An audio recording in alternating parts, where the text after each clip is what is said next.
ॻाढ़ो शहर भरिसां तबलीगी जमात जे 12 ॼणनि जूं टेस्टूं न थी सघियूं आहिनि।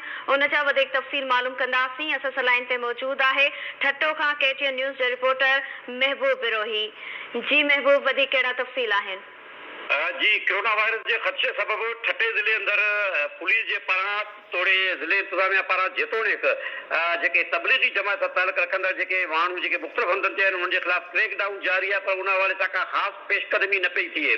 ॻाढ़े वेझो कमर अली शाह फार्म आहे, जिते हिकु मस्जिद में 12 जेके तबलीगी जमात जा जेके माण्हू आहिनि जिन खे राति खां वठी जेके उन मस्जिद के करंटीना में तब्दील कयो वियो आहे। उते जेतोणीक डॉक्टर्स खे घुरायो वियो, पर डॉक्टर्स जेका आहे बैरूनी चकास ईअं चइजे त ज़बानी तौर ते उन्हनि खां इंट्रोड्यूस करे हलिया विया आहिनि। उन्हनि जी जेका कोरोना वायरस जे हवाले सां का बि जेको आहे टेस्ट न वरिती वई आहे।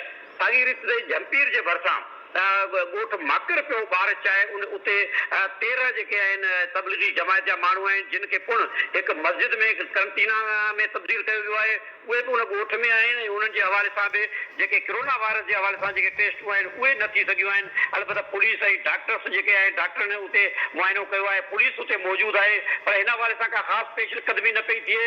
इतला मिली रहिया आहिनि त ठट्टे ज़िले जे साहिरी पट्टी समेत कोहिस्तानी मुख़्तलिफ़ इलाइक़नि में इहे तबलीगी जमायतुनि सां ताल्लुक़ रखंदड़ माण्हू जेके मुख़्तलिफ़ मस्जिदनि में मुख़्तलिफ़ ॻोठनि में उन्हनि जी मौजूदगी आहे, पर इन हवाले सां सिर्फ़ु जिते इस्लाम मिले थो उते जेके डॉक्टर्स वञनि था उहे इंट्रोड्यूस करे हलिया वञनि था। उन्हनि जे हवाले सां को मैकेनिज़म न आहे, ख़ासि तौर ते कोरोना वायरस जे ख़दशे सबबु, छाकाणि जो उन्हनि तबलीगी जमात सां ताल्लुक़ रखंदड़ माण्हुनि में मुख़्तलिफ़ हंधनि ते जेके पॉज़िटिव केस अचण खां पोइ, ख़ासि तौर ते हैदराबाद नूर मस्जिद वारे मामले खां पोइ शकी केस हुजनि था, पर हिन हवाले सां सिर्फ़ु करंटीना कयो वञे थो। बाक़ी हिन हवाले सां टेस्टूं नथियूं वरितियूं वञनि, जंहिं करे इलाइक़े जे माण्हुनि में ऐं सुञाण ज़रूरी में हिन हवाले सां तमामु घणी जेका आहे महबूब गॾोगॾु ॿुधाइजो झिरक वेझो कार कल्टी थी आहे, हादसे जे हवाले सां तफ़सील ॿुधाइजो।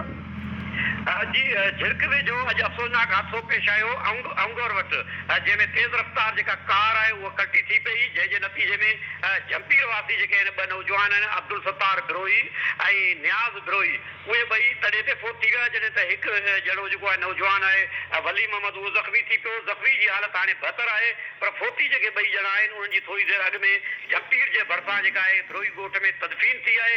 ॿिए 2 नौजवान जेके ॿुधायो वञे थो त पंहिंजे साथी जेके वली मोहम्मद सां गॾु संदन कार में हैदराबाद वञी रहिया हुआ। तेज़ रफ़्तारी सबबु उन्हनि जी गाॾी कल्टी थी पई, जंहिंजे नतीजे में 2 ॼणा जेके आहिनि मौक़े ते फोत थी विया। ॿुधायो वञे थो त जेका हिकु मोटरसाइकिल खे बचाइण जी कोशिशि दौरान कार कल्टी थी आहे ऐं आइनी शाहिदनि मूजिबि कार तेज़ रफ़्तारी जे सबबु कल्टी थी, जंहिंजे नतीजे में जमपीर वासी 2 जेके नौजवान आहिनि उहे अजल जो शिकार थिया। जी, वरी महिरबानी। नासिन ठट्टो खां महबूब बिरोही असांखे तफ़सील ॾिना आहिनि। झिरक वेझो कार कल्टी थी आहे, जंहिंजे नतीजे में जमपीर वासी 2 नौजवान फोत थी विया आहिनि, जॾहिं त हिकु ॼणो ज़ख़्मी थी पियो आहे, जंहिंखे इस्पताल मुंतक़िल कयो वियो आहे। महबूब बिरोही असांखे उन हवाले सां तफ़सील ॾिना। ॿी ख़बर शामिल कंदासीं। पीरगोट में चोरी दौरान